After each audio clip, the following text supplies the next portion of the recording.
Estamos grabando la clase de hoy.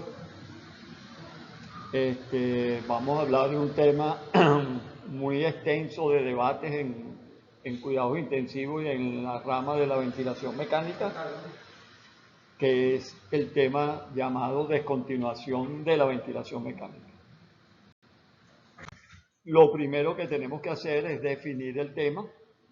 Se define como un proceso de retiro progresivo de la ventilación mecánica, por ese motivo que se llama destete, y vamos a hacer eso en un paciente que requirió de soporte ventilatorio mecánico y que debido a su mejoría no va a necesitar más apoyo ventilatorio. Un concepto claro es que este proceso generalmente va acompañado del retiro de la vía aérea, usualmente un tubo endotraqueal. Pero fíjense que generalmente va acompañado. O sea, ¿qué significa? Que usted puede cumplir los requisitos para retirar el ventilador mecánico, más no cumplir los requisitos para quitarle el tubo al paciente. Entonces son dos cosas diferentes que generalmente van unidas. Es importante, volverlo a recalcar, tener en cuenta que el apoyo ventilatorio mecánico y la vía aérea artificial son dos entidades diferentes. Por lo tanto, una no lleva la necesidad imperiosa de que se cumpla la otra. Entonces, desde que empezó la ventilación mecánica, se trató de establecer criterios que midieran o que hicieran una presunción de que el proceso iba a ser exitoso o iba a fracasar. Eso ha sido un tema de mucho interés en pacientes sometidos a ventilación mecánica. Pero para la actualidad, 2025, ninguna medida única o múltiple ha demostrado criterios infalibles de éxito o fracaso, tanto en destete como en la extubación del paciente. Y lo hemos visto, lo que hemos trabajado en esto, que a veces vamos a extubar un paciente que tiene todos los criterios de extubación, tiene todos los parámetros que los cumple, y en el momento del retiro del tubo endotraqueal hay que reintubarlo.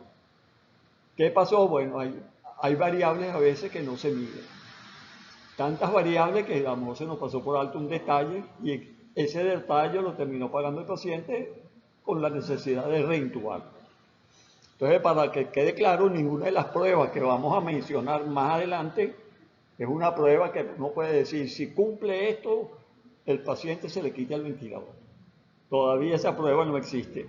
Probablemente con la inteligencia artificial, que trabaja en base a millones de datos que procesa de una manera instantánea, se puedan lograr con los nuevos ventiladores una descontinuación más eficiente que la que tenemos con los métodos actuales.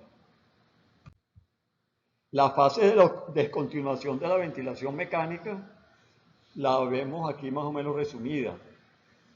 Tenemos un paciente en ventilación mecánica total. Ese paciente generalmente lo pasamos a ventilación mecánica parcial. Ese paciente después lo pasamos a estar sin el ventilador. Esos serían más o menos los pasos que uno se planifica que debería de cumplir, y posteriormente vendría el retiro de la vía aérea invasiva. Pero aquí hay que hacer una diferenciación. Fíjense, cuando uno tiene un paciente intubado y le retira el ventilador, el paciente puede quedar intubado, pero generalmente uno nunca deja un paciente intubado en respiración espontánea. Es muy raro que eso ocurra. Siempre, si se fracasa con la extubación, el paciente se le vuelve a poner el ventilador. Pero fíjense la diferencia cuando un paciente tiene traqueostomía. Cuando un paciente tiene traqueostomía, uno le quita el ventilador y generalmente el paciente queda con su traqueotomo respirando aire ambiente sin ningún soporte. ¿Por qué es eso? Porque la vía aérea a través de la traqueostomía es más eficiente que la vía aérea a través de un tubo endotraqueal. Entonces, Más o menos, para tener una idea de los porcentajes, tenemos que un 75% de los pacientes que han estado sometidos a ventilación mecánica se les hace un retiro del apoyo ventilatorio rápidamente y de manera muy sencilla. O sea que la mayoría son de fácil retiro. Solamente hay un 25% de pacientes que requieren de un retiro con técnicas más sofisticadas. La liberación de la ventilación mecánica, fíjense la estadística, cómo la tenemos. Un 75% es un proceso sencillo, un 20% fracasa en el primer intento del destete, 10 a 20% requieren protocolos de descontinuación más prolongados, un 5 a 10% un retiro muchísimo más gradual y un 40% del tiempo que los pacientes se encuentran en ventilación mecánica se usa para la descontinuación. Entonces fíjense ustedes lo importante que es esto para hacerlo. Ahora, hay métodos de retiro de la ventilación mecánica, lo vamos a comentar más adelante, que se han ido desechando porque lo que se ha demostrado estadísticamente es que lo que hacen es prolongar de manera indebida el tiempo de ventilación mecánica. Y fíjense que el porcentaje de reintubación de los pacientes está entre el 3 al 20% de los casos. ¿Qué requisitos se requieren para uno iniciar el proceso de descontinuación? Lo primero y lógico y obvio es que el proceso que originó la necesidad de ventilación mecánica debe estar resuelto o casi resuelto. O sea, a nadie se le va a ocurrir pensar quitarle un ventilador mecánico a un paciente cuyas causas para ponerle el ventilador todavía están vigentes. No cabe en ningún razonamiento, ocupa espacio esta teoría. Y el punto clásico y típico es que no solamente tiene que tener resuelta o casi resuelta la causa original, sino que no debe existir ninguna condición asociada que pueda complicar el proceso. Ya lo vamos a ver más adelante.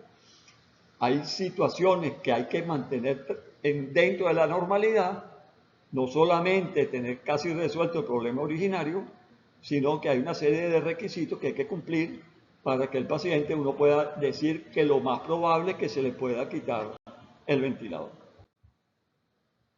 Todos esos parámetros que están ahí se evalúan en la presentación que la vamos a tener en la página pronto.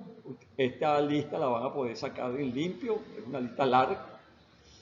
Yo siempre hago énfasis en lo que está en amarillo, que hay que tener controlado el dolor del paciente. El dolor es uno de los grandes causantes del fallo de esto. Hay que preparar psicológicamente al paciente a este procedimiento. Hay que garantizar en lo posible el sueño la noche anterior al proceso de inicio de la continuación y el estado de conciencia debe ser más o menos aceptable. Estas son condiciones importantes para tener éxito en la descontinuación.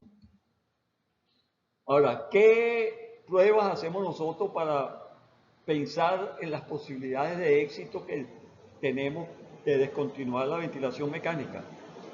Básicamente se dividen en tres. Primera, pruebas para evaluar la ventilación, pruebas para evaluar la oxigenación y hay unas pruebas neurológicas que las vamos a ver a continuación. Pruebas para evaluar la ventilación. En amarillo están unas pruebas que incluyen el volumen corriente, el volumen por kilo, etc. Pero yo me voy a referir prácticamente a las que están en blanco, que son pruebas de fácil ejecución, que son medir la frecuencia